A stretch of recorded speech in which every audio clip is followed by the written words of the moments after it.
कार्रवाई का दावा। निर्मला सोना हॉस्पिटल मामले में सीएमओ का बड़ा बयान। अयोध्या। निर्मला हॉस्पिटल में महिला को कथित तौर पर ओवरडोज इंजेक्शन लगाए जाने से हुई मौत और इससे पहले सोना हॉस्पिटल में हुए इलाज को लेकर स्वास्थ्य विभाग की जांच तेज हो गई है। इस पूरे प्रकरण पर सीएमओ ने पत्रकार अभिनव सिंह से खास बातचीत में कई अहम जानकारियां साझा की। सीएमओ ने बताया कि मृतका के परिजनों ने इस मामले को लेकर मुख्यमंत्री से मुलाकात की है। हालांकि उससे संबंधित औपचारिक पत्र लेटर उन्हें अभी तक प्राप्त नहीं हुआ है, लेकिन उम्मीद है कि यह पत्र जल्द ही कार्यालय को मिल जाएगा। अभिलेख नहीं देने पर होगी सख्त कार्रवाई। सीएमओ ने साफ कहा कि निर्मला हॉस्पिटल और सोना हॉस्पिटल ने अब तक पूरे अभिलेख उपलब्ध नहीं कराए हैं। फिलहाल दोनों अस्पतालों की ओर से केवल कुछ ही दस्तावेज दिए गए हैं। उन्होंने चेतावनी भरे लहजे में कहा, यदि आज शाम तक सभी आवश्यक अभिलेख उपलब्ध नहीं कराए गए तो 26 तारीख तक निश्चित तौर पर कार्रवाई की जाएगी। सीएमओ के अनुसार 72 घंटे के भीतर कार्रवाई की प्रक्रिया पूरी करने का प्रयास किया जा रहा है। आयुष्मान भारत से जुड़ा है निर्मला हॉस्पिटल। सीएमओ ने बताया कि निर्मला हॉस्पिटल आयुष्मान भारत योजना से जुड़ा हुआ है। ऐसे में किसी भी दंडात्मक कार्रवाई से पहले शासन को एक विस्तृत रिपोर्ट भेजना अनिवार्य है। इस रिपोर्ट को पूरा करने के लिए मैक्स हॉस्पिटल की रिपोर्ट सबसे अहम कड़ी मानी जा रही है, क्योंकि महिला की हालत बिगड़ने के बाद परिजन उसे मैक्स हॉस्पिटल लेकर गए थे। मैक्स हॉस्पिटल की रिपोर्ट से ही यह स्पष्ट हो पाएगा कि महिला की मृत्यु का वास्तविक कारण क्या था। सोना हॉस्पिटल की भूमिका भी जांच के दायरे में।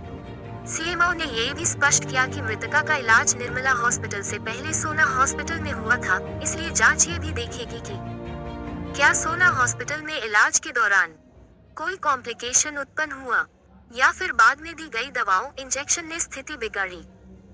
दोनों अस्पतालों की भूमिका की अलग अलग और संयुक्त जांच की जा रही है। परिजनों पर वसूली के आरोपों पर सीएमओ का बयान। परिजनों पर लगाए गए वसूली के आरोपों पर सीएमओ ने कहा, डॉक्टर इसलिए इस तरह की बातें कह रहे होंगे क्योंकि अब वे सबके रडार पर आ चुके हैं। जांच के दौरान इस तरह के आरोप प्रत्यारोप आम बात है।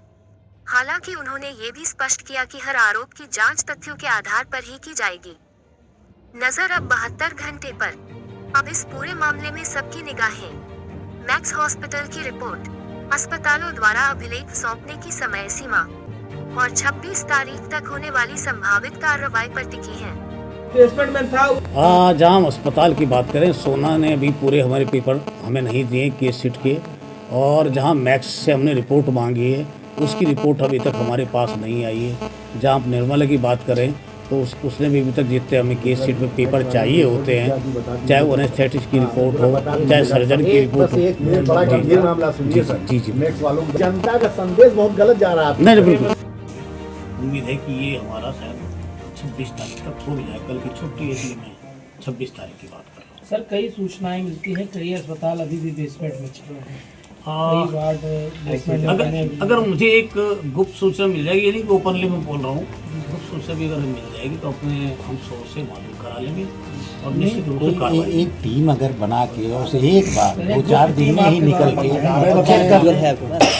नहीं डॉक्टर साहब, आपके भी कुछ दिखाई हैं कि सब पत्रकारी बता इस तरह के संभावित हॉस्पिटल हैं।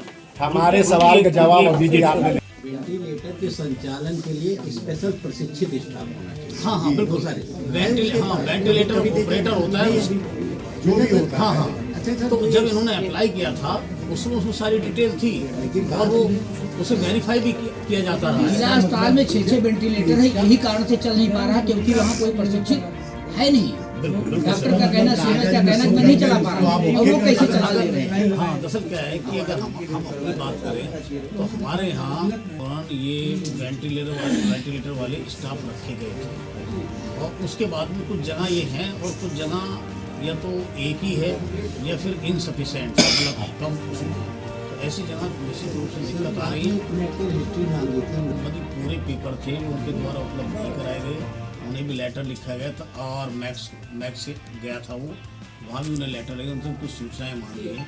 तो अभी उसी का इंतजार भी हो रहा है और उम्मीद है कि कुछ 26 तारीख नहीं, परसों तक हमारे पास नहीं कुछ ही पेपर उपलब्ध कराए हैं।